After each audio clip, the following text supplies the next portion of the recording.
সাংবিধানিক সংকট ওরা তৈরি করে চেষ্টা করলে পারবে না। আইনে বলা আছে, আমি কলকাতা পৌর আইনটা নিয়েও এসেছি, তাতে বলা আছে যে প্রতিটি সভার সম্পাদন হবে এই কার্যাবলী তালিকা প্রিন্সিপাল সেক্রেটারি দ্বারা প্রস্তুত। এইবার এখানে বলা আছে চেয়ারম্যানের অনুমতি ছাড়া কোনো সভাতেই কার্যতালিকা অন্তর্ভুক্ত নয়, এমন কাজ সম্পাদন করা যাবে না।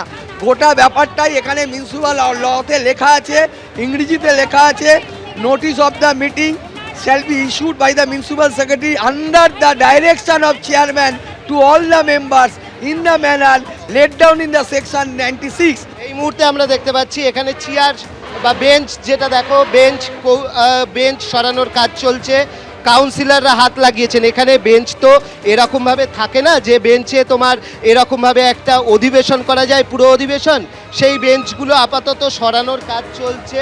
পুরসভায় এই ঘটনা কোনোদিন দেখা যায়নি যে মাসিক অধিবেশন যে কক্ষে বসে তার তালা খোলা হয়নি, তার চাবি দেওয়া হয়নি।